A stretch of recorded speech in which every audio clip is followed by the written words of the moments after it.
Up next in the broadcast, President Park Geun-hye weighs in on the ongoing election meddling scandal and says she will clarify allegations and make sure those responsible are held accountable.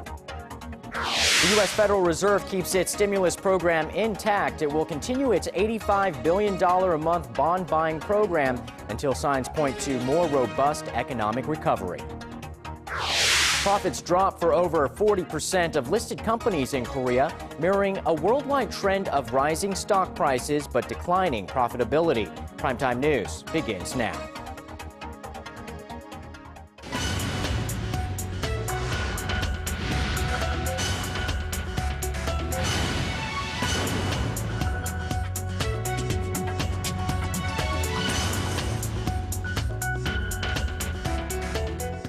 Good evening and welcome to Primetime News. It's Thursday, the last day of October here in Korea. Live from Seoul, I'm Yoo Ji-hye. And I'm Sean Lim. Thank you so much for joining us. We begin this evening at the nation's top office, where President Park Geun-hye spoke out about the ongoing election scandal that has become a source of fierce dispute on the nation's political front. She vowed to clear up all suspicions regarding the case and hold anyone found involved in the illegal electioneering accountable. Our presidential office correspondent Oh Jin-ju reports. President Park has broken her silence. The president hadn't spoken up about the intelligence agency's alleged meddling in last year's presidential election, which has taken center stage at the National Assembly for weeks until now. During a meeting with her senior aides on Thursday, President Park vowed to clarify the allegations based on law and principle. 개인적으로 의혹을 살리를 하지 않았음에도 불구하고 선거에 국가기관이 개입했다는 의혹이 제기되고 있는데 그 의혹들에 대해서는 반드시 국민들께 정확히 밝히고 책임을 물을 것이 있다면 물을 것입니다. President Park then urged the nation's political parties to give time to the judicial branch to get to the bottom of the scandal. 그 사법부의 판단을 정치권이 미리 재단하고 정치적인 의도로 끌고 가는 것은 바람직하지 않다고 생각합니다. It was a message to both the ruling and opposition parties to focus on improving the livelihoods of the public rather than dragging on with a dispute that will eventually be settled by the courts. The Korean leader also promised to make sure that nothing like this will happen again in the future. 정부는 모든 선거에서 국가기관은 물론이고 공무원 단체나 개별 공무원이 혹시라도 정치적 중립을 위반하는 일이 없도록 엄정히 지켜나갈 것입니다. So what made President Park change her mind and finally comment on the issue? Political pundits say it was out of concern that her silence could result in additional backlash from the public and opposition parties should she leave for her tour of Europe this weekend without saying anything about the allegations. Oh Jin-ju, Arirang News. The ruling Saenuri Party's sweeping victory in by-elections on Wednesday is expected to help the party regain its footing after a series of contentious issues dominating the political arena. And the return of one of its political heavyweights is likely to herald a major power shift within the ruling party. Our Han Da-eun explains. Seo Chung-won, the newly elected representative of the Hwasong-A district in Gyeonggi province, is one of President Park Geun-hye's closest aides and has served the president since long before she became the nation's first female leader. The six-term lawmaker was one of the president's so-called 7 advisors during her election campaign and played a major role in her victory. His election win has prompted questions about the impact he will have on the ruling party's leadership. The general consensus within the party is that Seo will put the brakes on the rise of pro-Park Geun-hye figure Kim Moo-sung, who has been touted as the sole candidate for party leader. Speculation was high that Seo was put into Wednesday's race by the presidential office, which hasn't been happy with Kim's increasing influence within the party following a series of detours from his pro-Park stance. The next party leader will likely hold the authority to choose nominees for the next general elections set for 2016, and analysts are predicting it'll be more than just a two-way race between Seo and Kim.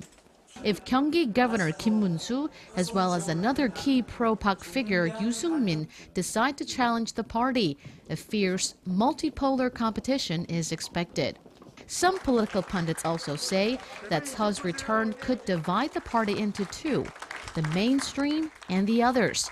They worry that the division could work against President Park's goal of unity and could hamper the administration in carrying out major national policies. 한다은 아리랑 뉴스.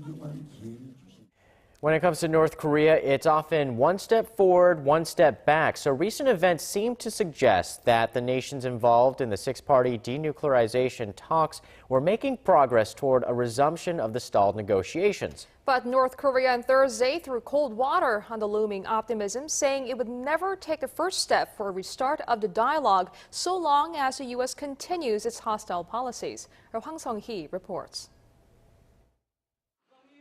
It won't be North Korea making the first move to restart the six-party denuclearization talks. At least, that's what the country's foreign ministry says, referring to a recent remark made by U.S. Secretary of State John Kerry as a serious political provocation. North Korea's foreign ministry spokesman said the comment clearly reflects Washington's hostility towards Pyongyang. He claimed that the preconditions for dialogue laid out by the United States are a cunning method of blocking the resumption of the six-party talks while avoiding responsibility. The spokesman went on to say that the North will never make the first move for opening talks unless Washington ends its hostile policies. Secretary Kerry said that it is hard to excuse what he called a rogue state that spends all its money for developing missiles rather than on improving the lives of its people.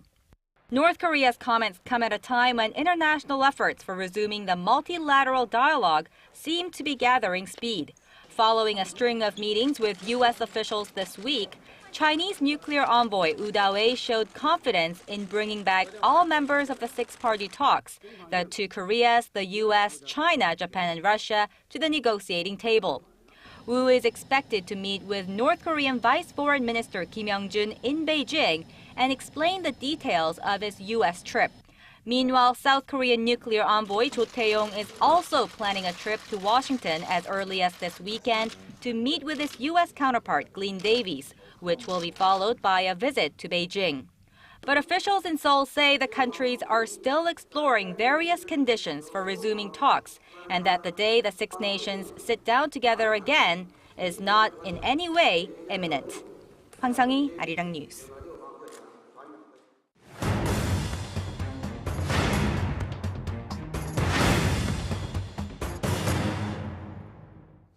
The changing a country's pension system is a political tornado which can even topple the government, as we have seen from the cases in some European countries. In Korea, the new pension program has prompted the president to apologize, a minister to resign, and triggered a serious political backlash. For more on the ongoing controversy surrounding President Park's pension plan, which still awaits parliamentary approval, we're now joined by our Ji Myung-gil in the studio. Good evening. Good evening. So, Myung-gil, what seems to be the center of contention here?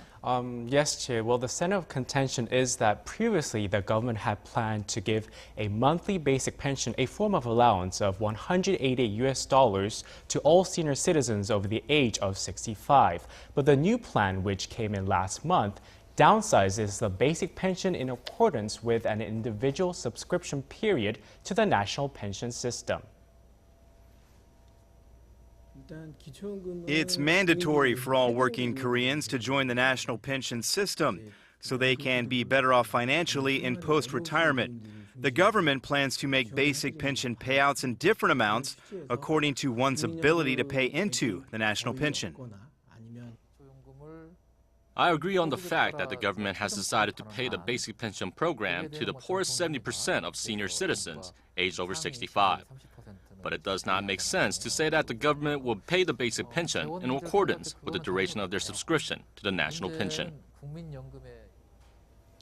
For example, if a Korean citizen has subscribed to the national pension for less than 11 years, the recipient will be able to receive the full basic pension allowance of $188. But if you have paid into the national pension for more than 12 years, you will receive between $94 and $188. If you are subscribed for more than 20 years, then your basic pension will automatically be halved to $94, as you are presumed to be better off than others. So people are less willing to pay into the national pension for more than 12 years since their basic pension will be reduced if you extend your payment period.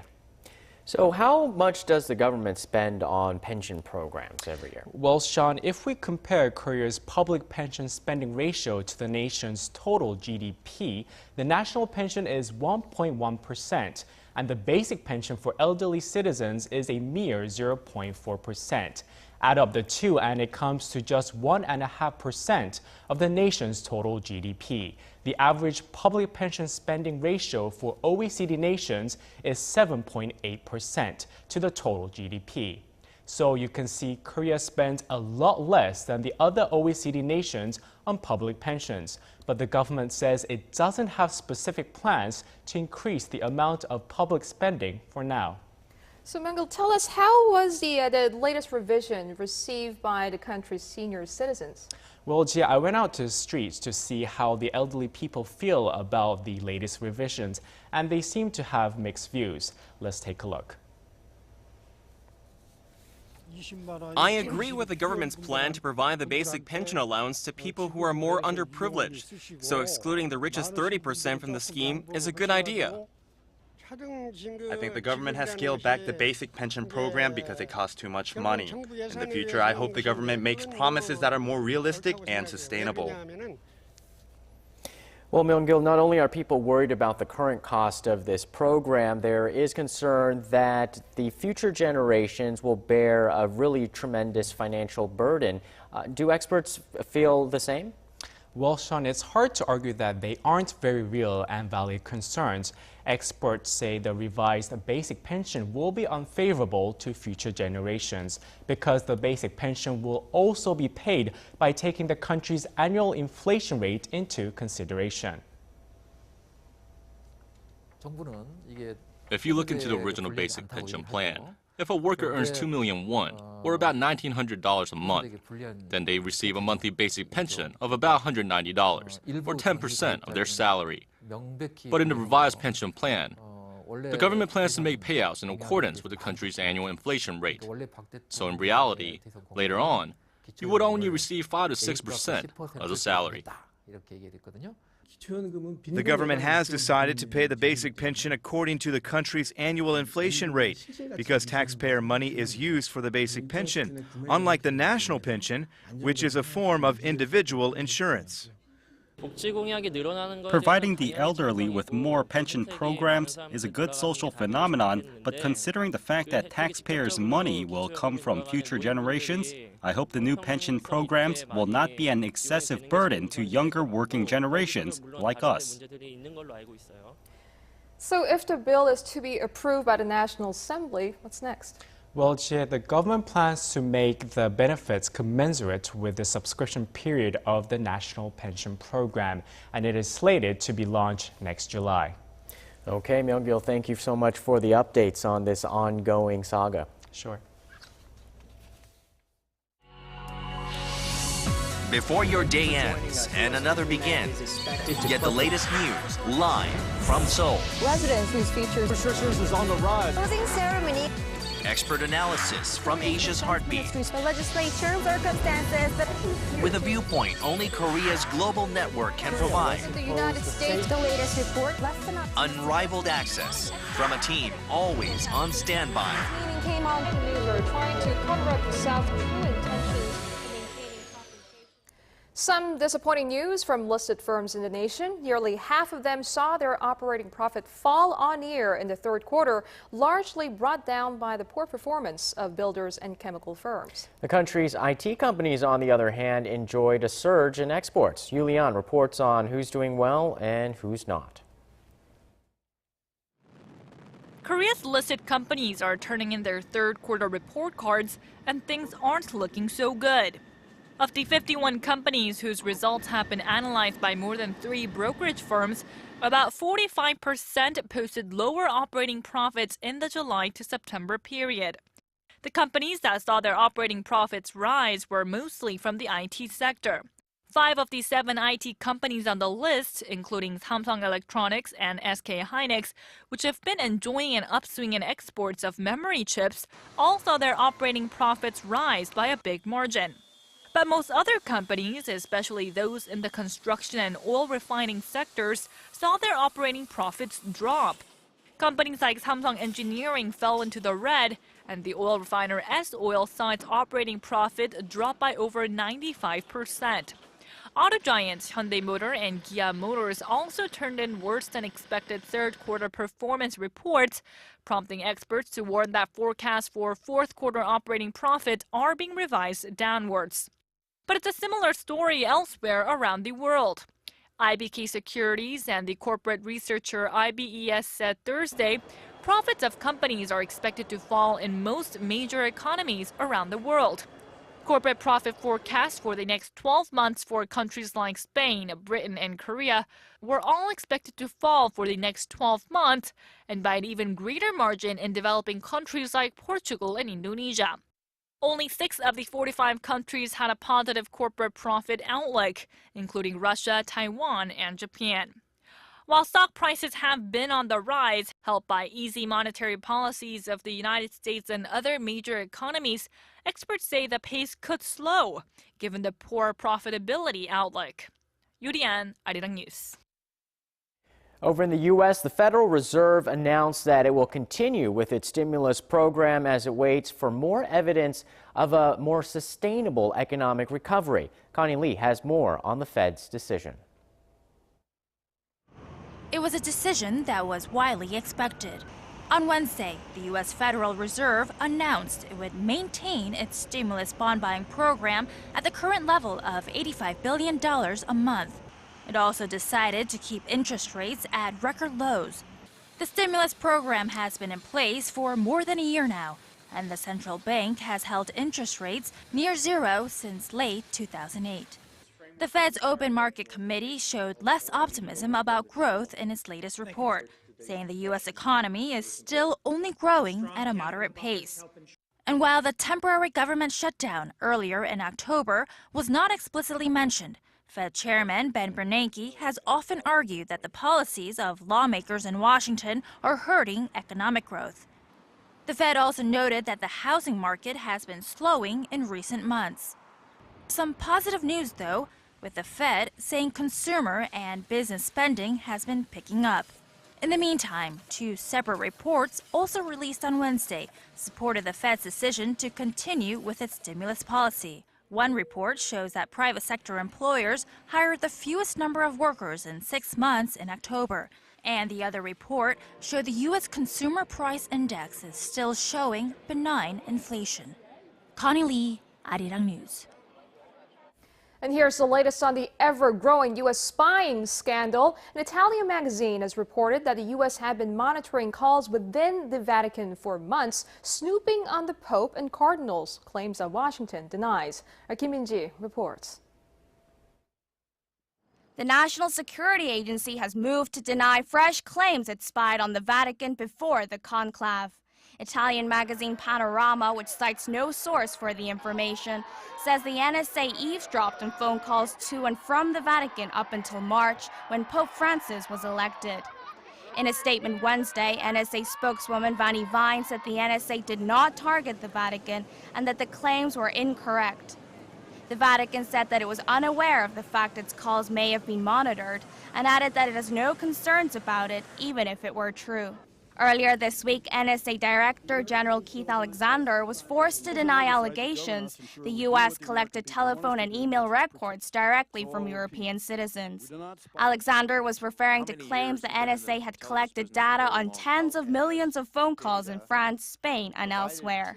He said NATO allies collected and shared the information with the U.S. This is not information that we collected on European citizens. It represents information that we and our NATO allies have collected in defense of our countries and in support of military operations. Washington has come under fire after reports the U.S. had been tapping into the phone calls of German Chancellor Angela Merkel for years. German officials are at the White House to address the allegations. The reports come at a time when the White House said it will review its surveillance activities and consider toning down their scope. Kim Min-ji, Arirang News. The Syrian regime no longer has chemical weapons production and related facilities. This according to Organization for the Prohibition of Chemical Weapons. The Nobel Peace Prize winning organization confirmed Thursday that its teams had inspected 21 out of 23 chemical weapons sites in Syria. The equipment at the 2 other locations was transported elsewhere due to safety reasons and then destroyed. Under the international agreement brokered by the U.S. and Russia, Syria is required to destroy all of its chemical weapons by the end of June next year.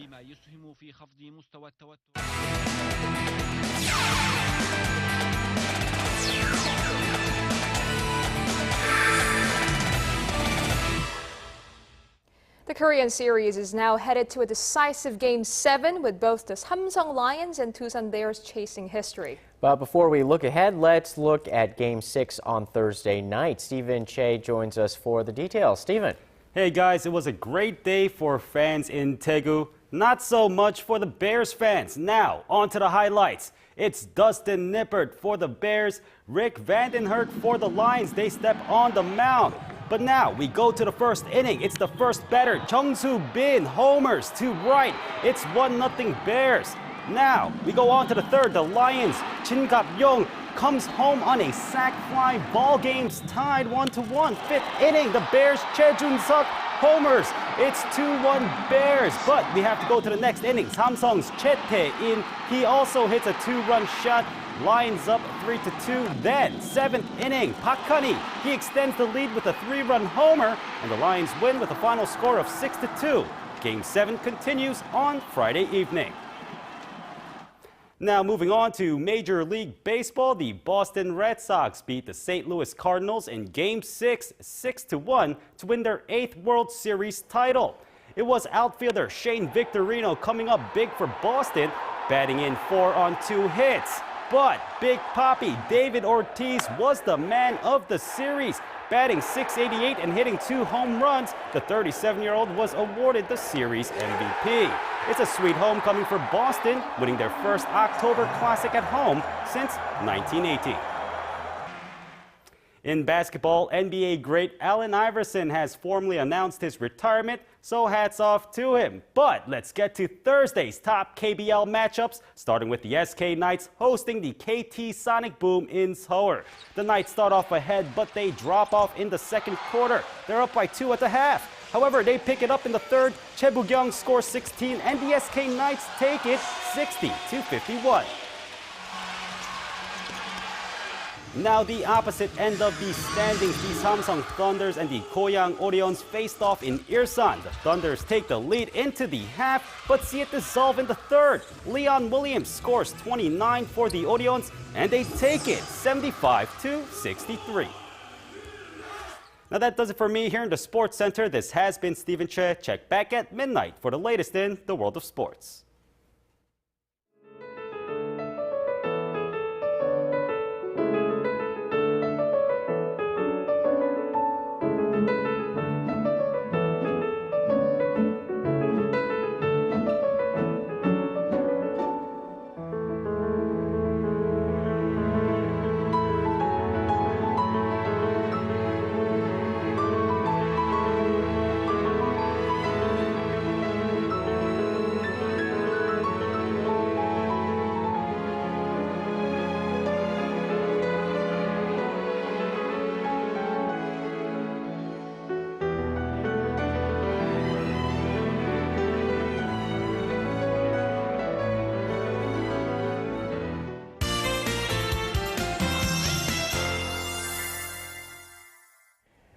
This morning, numbers dropped to the single digits, but quickly rose to the high teens in the afternoon. And I hear this weather pattern will continue for a while. For details, let's go over to our Kim Bo-kyung at the Weather Center. Bo-kyung.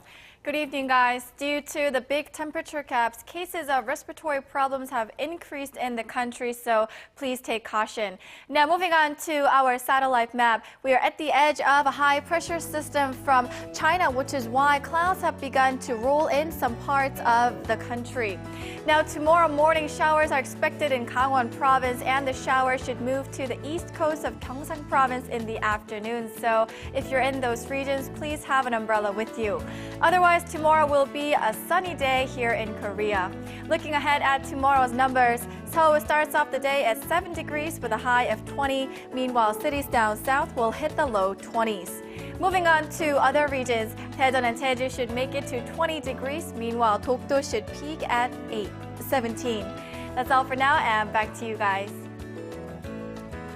Thanks, Bo-kyung, and that's our broadcast on this Thursday night. I'm Yoo Ji-hae in Seoul. And I'm Sean Lim. Thanks for joining us. We'll see you soon.